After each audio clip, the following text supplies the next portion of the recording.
Hello everyone, it is E and welcome back to my channel. In today's video we are doing our next part in the DCOM review series, and the theme of this episode is some of my childhood favorites.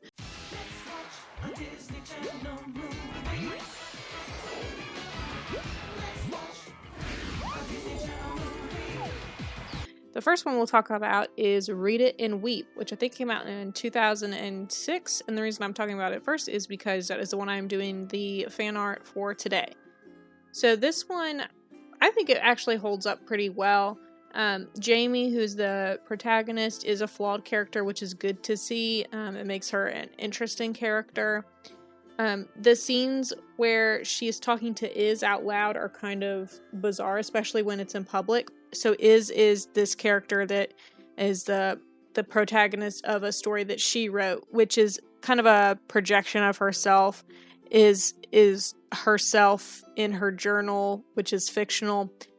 It's kind of an odd situation, but she speaks to Iz out loud. But it's an interesting visual symbol, I guess, for, she's talking to Iz, who is the symbol for like her confident side or her dark side. So I think it actually kind of works, even though it's kind of awkward and weird. The thing is, like I said, Iz is like this, an alter ego of herself. It's like a self-insert type of character in her, of course, in her personal journal. So obviously Iz is representing her. But the thing is that Iz is self-centered and ambitious. And so in that sense, she's kind of like the villain, quote unquote, of the movie, because she represents a few of Jamie's less desirable qualities. And so the end of the movie is kind of sad because she basically puts Iz away totally, and is like, I don't want anything to do with you. And on the one hand, it's good because she's been neglecting her friends and has been kind of pursuing popularity and stuff like that at Iz's request, basically. But it's unfortunate at the same time because while Iz represents self-centeredness and ambition, she also represents like confidence and self-respect and bravery, and those are admirable traits. So it's like Jamie is basically bound to go back to being a doormat if she neglects that side of herself, and she never really comes to terms with that side of herself and embrace the good qualities that Iz represents, and just temper it with some humility. But anyway, that's just like my psychological analysis of this movie. The love story is really cute. I didn't really think about it, but Jason Dolley is in this movie, and so that kind of puts him on par as like a DCOM legend as well, because he's been in at least 3 Disney Channel original movies. And I really like the love story between his character and the character Jamie. It's a very sweet love story, but it's super understated. It's kind of like in the background of the movie. And I think that the premise of this movie really likely appeals to creative children who fantasize about becoming writers.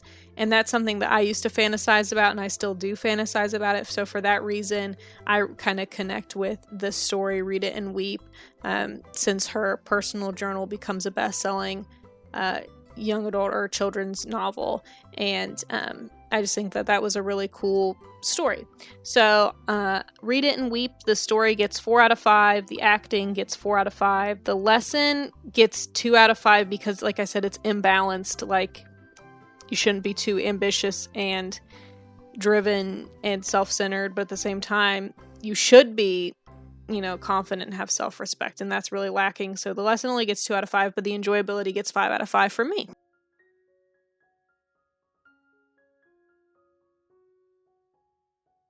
Next up, let's talk about Cowbells. This movie is a little bit too depressing. It's kind of like one thing goes wrong right after the other. It's a movie about these 2 girls who are super materialistic. I guess they're spoiled rich girls. They're played by Ali and AJ Michalka. And their dad goes away to Venezuela or something like that to birdwatch or butterfly catch. And it's something like that, his hobby. He's sent by like an associate. And in the meantime, he wants his daughters to learn responsibility and work at his dairy factory that he owns.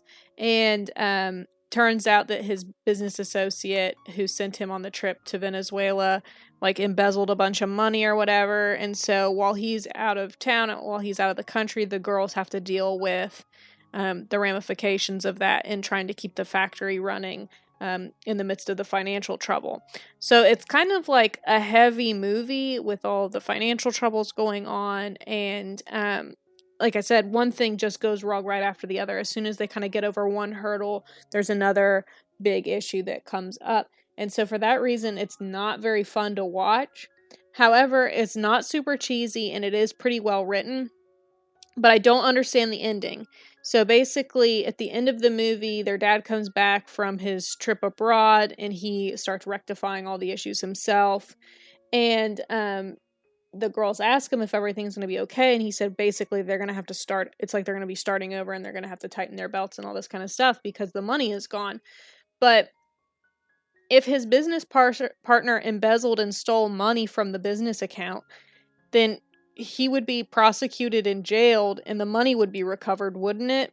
Like, from my understanding, if you embezzle money and like there's a paper trail that shows that you embezzled the money, then you go to jail for that. Everybody who I've heard of in real life who embezzles money goes to jail. They don't just get to run off with the money, and the people they steal from get some sort of reparation from that, don't they?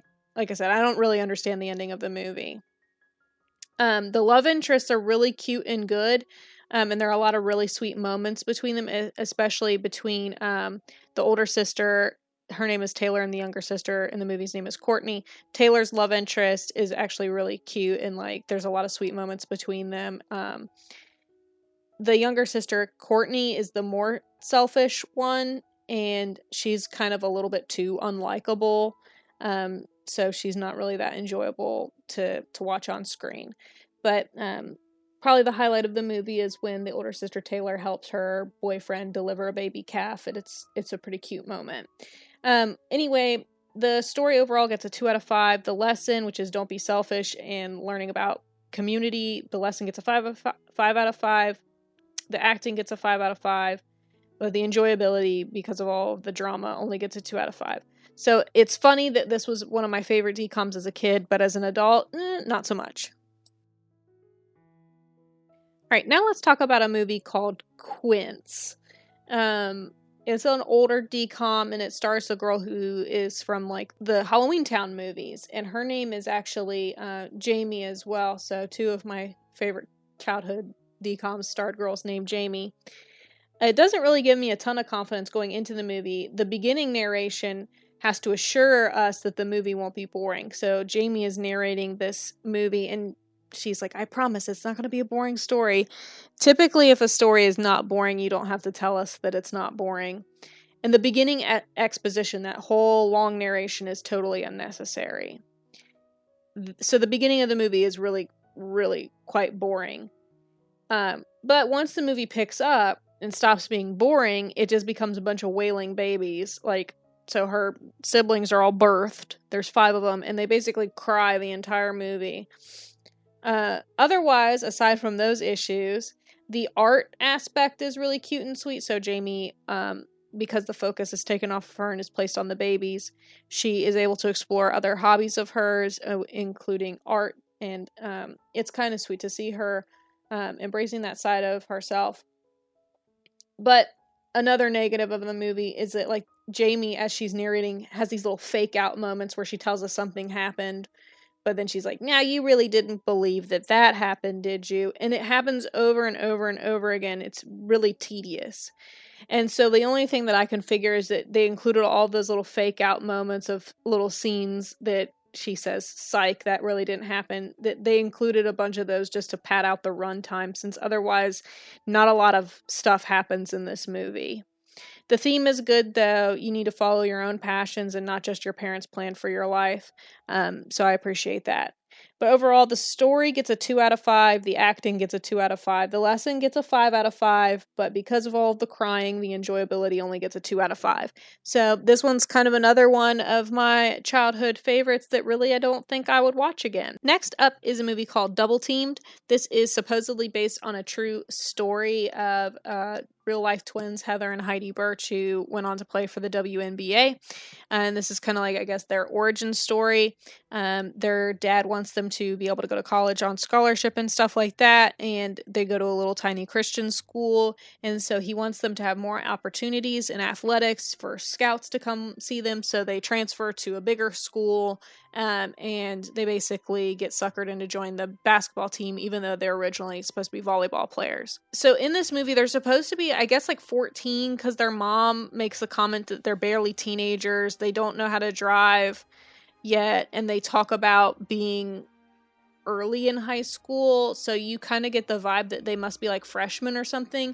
But the actresses who are playing Heather and Heidi Birch look like they're at least 18, but they're more likely they look like they're in their 20s.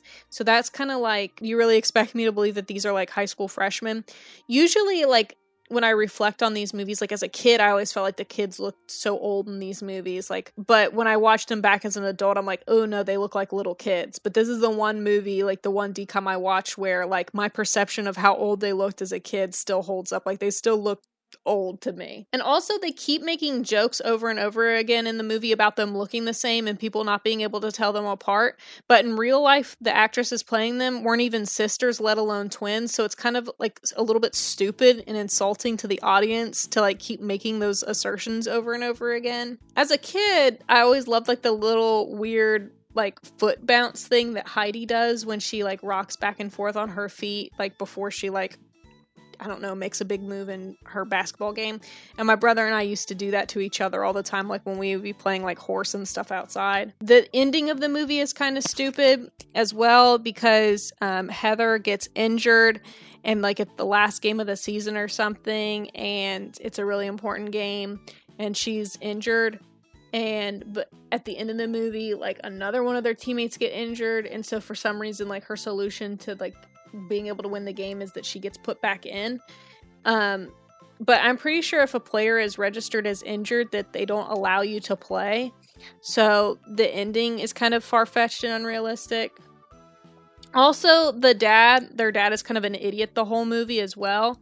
So basically, he waits until after his daughters do everything that he wants them to do, which is like win this important game, before he apologizes to them for basically forcing them to do all the stuff he wanted to do, like play basketball and move schools and all this stuff.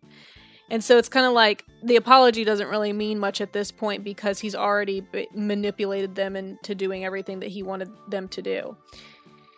So for this one, I give the story a 3 out of 5 because it's a little bit boring and nothing much happens in the movie. The lesson gets a 2 out of 5 because nobody really learns the lesson, like the lesson being that you should follow your own passions, but nobody learns it, and they both wind up being in the WNBA anyway. So it's kind of like, are we supposed to believe that they really came to enjoy basketball, even though Heidi particularly complained about it the whole time? And also, like, they're like, part of the story is that they're compared to each other, and like the lesson should be like, don't compare yourself to your siblings. But then in the final scene, like when it shows them in the WNBA, Heather still says to Heidi that she's still second best. So it's like they never really learn the lesson. The acting gets a 5 out of 5 though, and the enjoyability gets a 4 out of 5.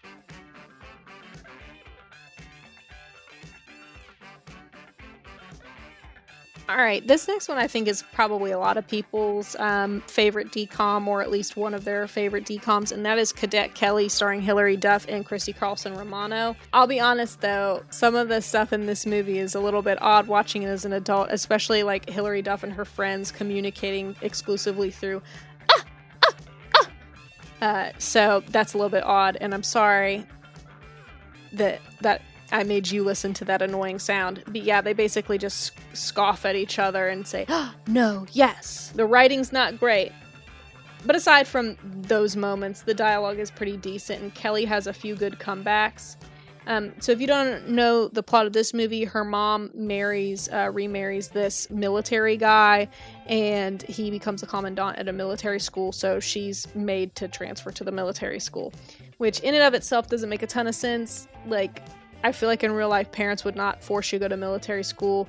Even if they moved to upstate New York and out of the city, there would still be public schools in the area that she would be able to attend, and she wouldn't have to go to military school.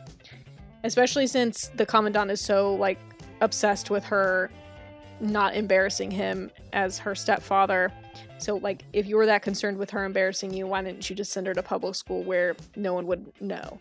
But anyway, Hilary Duff as an actress, she's not the greatest. She stutters before she says, like, basically every sentence. She's always like, I didn't mean to. Every time she says something, that's the way she talks.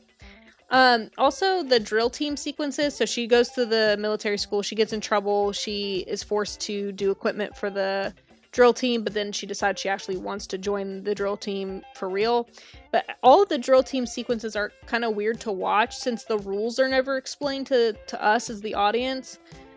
Sometimes it looks cool, but sometimes it just looks weird. So I don't understand what the point of any of the drill team competition stuff is. I don't know how it's judged or scored or anything. And the unarmed competition, which Hilary Duff's character Kelly competes in with Captain Jennifer Stone, her rival in the movie, like the unarmed competition that they do seems pointless. I don't know what the whole idea behind that competition is. There's a scene where they decide that they're going to be on the, that they're going to do their unarmed competition together, basically, where Jennifer Stone, the captain, played by Christy Carlson Romano, she's out in this field, like, slapping herself and, like, clapping her hands and stomping around, trying to think what she wants to do for her routine. And she looks absolutely bizarre outside, stomping in a field by herself. It only looks a little bit less weird when Hilary Duff's character Kelly comes over and starts slapping herself and clapping her hands and stomping as well. And then they have, like, this weird silent dance off, which is very, very awkward. But the ending of the movie, so they go to the drill team competition, and her real father, not her stepfather, but her biological father is supposed to attend, but he, like, falls down a cliffside, and she senses that something's wrong, and her stepfather go and rescue him. That ending is pretty darn touching when she hugs her stepdad.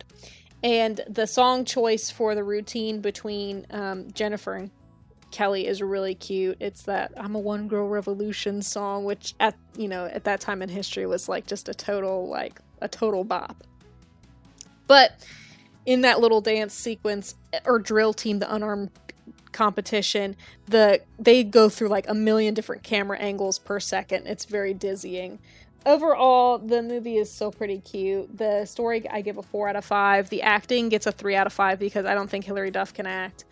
The lesson gets a 3 out of 5, which is like, about teamwork and stuff. And then enjoyability, I give a 4 out of 5.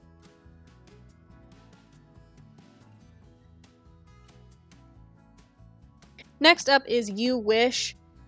This is actually a pretty cute story. It's kind of like a twist on It's a Wonderful Life. So Alex is played by the guy who plays Twitty from Even Stevens, and he's a pretty cute little actor fellow. And so the movie is about him wishing that he didn't have a little brother. And then, like, basically his wish gets granted and he gets to see what his life would be like without his little brother Stevie. And he plays a guy named Alex, and he actually is a pretty decent actor. Lelaine from Lizzie McGuire is in this movie, and she plays a girl named Abby. It's a sweet story about him realizing, the ways in which he appreciates his younger brother. But the story is really not overly exciting. The other thing is that, like, his journey as a character is kind of lackluster because Alex is never really a jerk to his little brother. Like, so basically he's nice to his little brother for the whole movie. He just gets upset with him, and understandably so. Like, because basically his little brother gets him in trouble with his parents. So I feel like he doesn't have that much to learn in this movie. Like, he just makes an offhanded wish. It's not like he really, really hates his brother at any point. Like, they seem like they get along and they hang out with each other and play games with his friends together. So he's really not a dynamic character enough. And his hair is way better in the alternate reality where he doesn't have a little brother as well. So it's kind of disappointing when they go back to real life and he's got that scraggly hair that looks like he hasn't brushed it or washed it in weeks. Otherwise, there's not much to complain about in this movie. I don't understand why he plays football in his real life, and he stinks at it too. And the other guys on the team hate him. So, like, why does he play football? Does he love the sport? It doesn't really seem like he loves football because, like, it seems like his hobbies are, like, coin collecting and, like, old monster movies. So, like, where does football really factor in? Why is he still on the team? So that's never really explained. I would say that I would describe this movie as just decent. It's a decent DCOM. The story gets a 3 out of 5. The acting is pretty good. I give it a 5 out of 5. The lesson, I give a 3 out of 5. The lesson of, like, appreciating your family and your life. And enjoyability gets a 4 out of 5.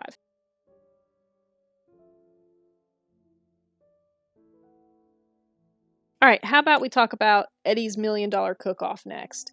I think I should deduct points right off the bat for Eddie washing raw chicken toward the beginning of the movie. Like, his mom cuts herself when she's cooking and she's going to the hospital to get stitches, and he and his friends decide that they're going to cook the meal that his mom was going to prepare.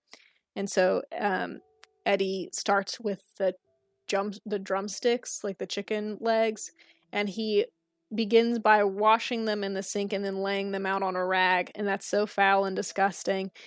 If you do not know, you do not need to wash raw chicken. There's no need. In fact, getting the chicken wet and, like, rinsing it with water creates something called aerosolization, which basically puts the bacteria and, like, the chicken juice particles into the air, where they then land on all surfaces in your kitchen, like the counters and the sink. So instead of just having raw chicken juice on your chicken, now it's all over your kitchen.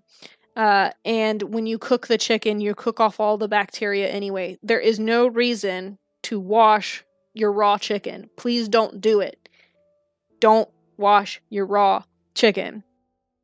Back to the review, though. When he's first cooking as well, so not only is the chicken thing disgusting, when he first starts cooking, he makes a disgusting mess in the kitchen every single time and gets sauce all over his dog's head. It is so disgusting. Also disgusting. His girl rival, Bridget, has this really strange voice, like she's suppressing an Australian accent. I remember at one point she says something about peanuts being like a hearty legume, and she says legume. I don't know. It's just, what is up with her voice? But I really feel for Bridget, okay? This girl with the weird accent. Because she really loves cooking, and she's been doing it for forever. Like, it's a total passion for her, and she's always, like, she practices it, she's passionate about it.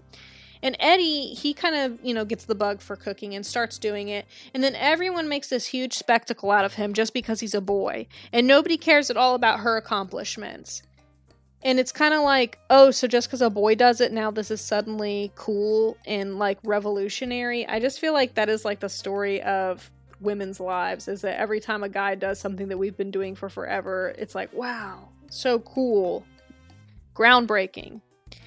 Their home ec teacher has some really great one-liners in this movie, and she's kind of like the highlight of the movie, if you ask me. There's this friend that Eddie has on his baseball team named Hannah, and her mom thinks that she's a cheerleader, but she's really been playing softball. And, like, this storyline is not developed at all. There's basically 2 scenes, one in the beginning where she explains that her mom thinks that she's cheerleading, and one at the end where she confronts her mom about the fact that she's not cheerleading.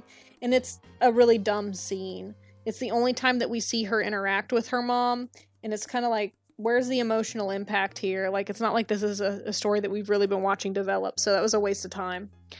In the end, Eddie goes to the cook-off, and he manages to put something together, but he loses to Bridget, and I'm really glad that he loses because, like, Bridget deserved to win because she worked hard for it, and Eddie was just riding on his good instincts.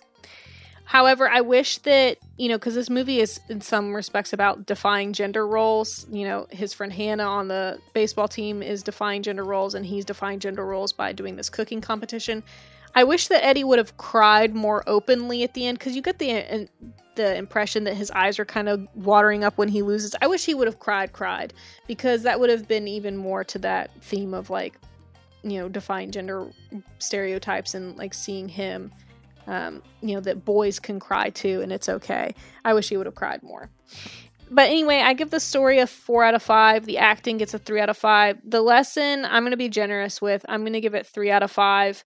But it's not really conveyed well enough. And enjoyability gets a 4 out of 5.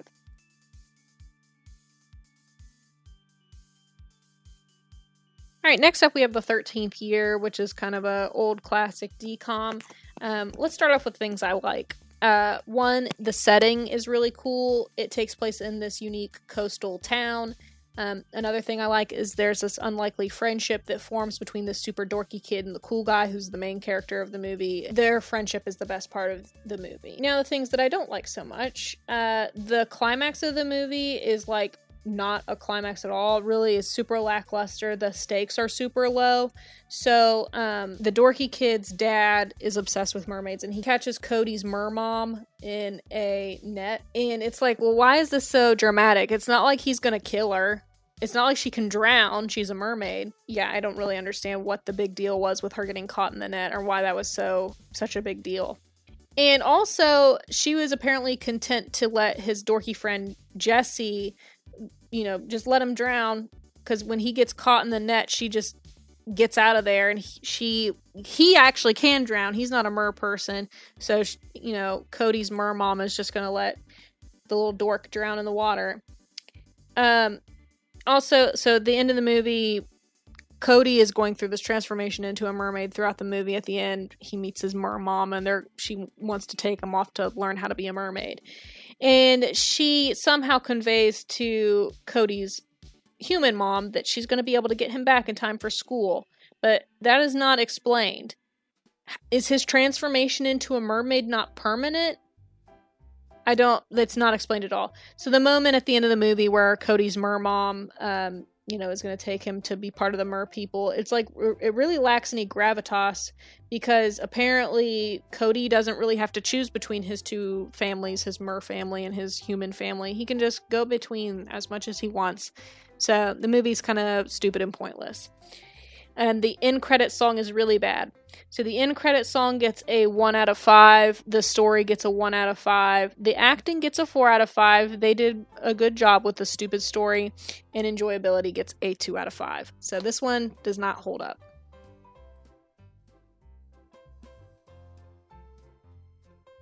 Alright, the last one we'll talk about for this week's video is Pixel Perfect. Obviously, this one's going to be on my list because it has Raviv Ullman in it, better known as Ricky Ullman. He was like my ultimate DCOM Disney Channel crush. I used to have posters of him when I was a kid, so obviously this is one of my favorite DCOMs.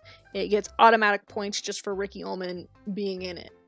Honestly, in some ways the movie is pretty ahead of its time. So it's about a virtual musical artist.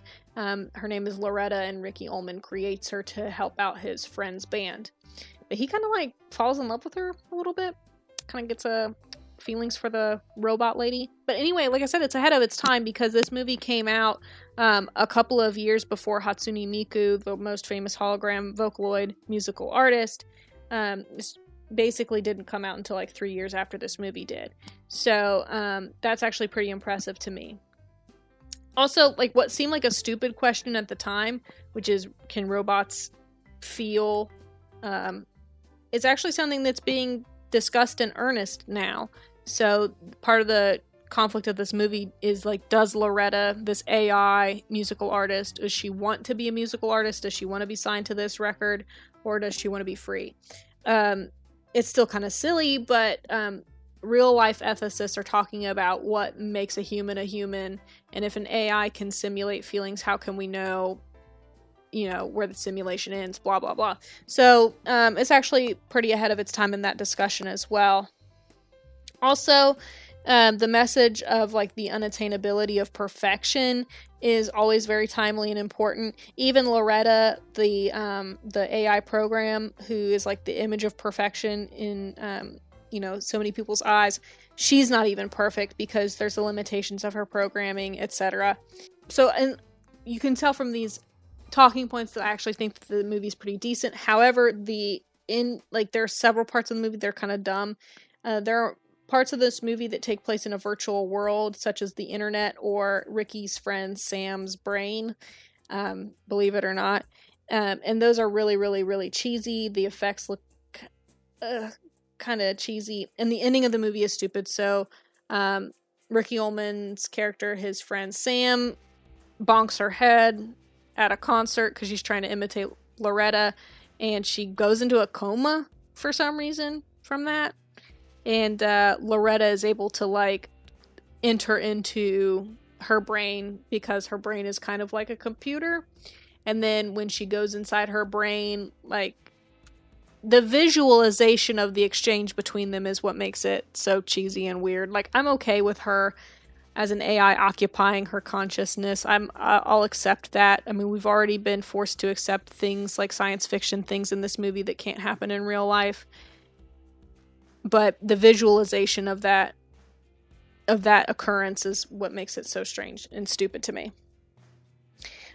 Another thing is that, like, Loretta's dancing is very stupid in this movie. Like, she does, like, quadruple flips in the air, and it looks stupid. And her dancing is actually pretty embarrassing. Like, it doesn't look good to me. And she also kind of oscillates between being super robotic in what she says and talking like a human. So there's a lot of inconsistencies in the AI's characterization. But anyway, I give the story a 4 out of 5. The songs in the movie get a 3 out of 5. This is the first movie that I'm reviewing that gets a song rating, a real song rating. The acting gets a 3 out of 5. The lesson gets a 5 out of 5, and the enjoyability gets a 4 out of 5. And that's going to be it for this video. I'm sorry if it's kind of a long one. I guess like I kind of am passionate about these movies because they were my favorites as a kid. And hopefully you are looking forward to next Friday's DCOM review video. I know I am. See you later. Bye-bye.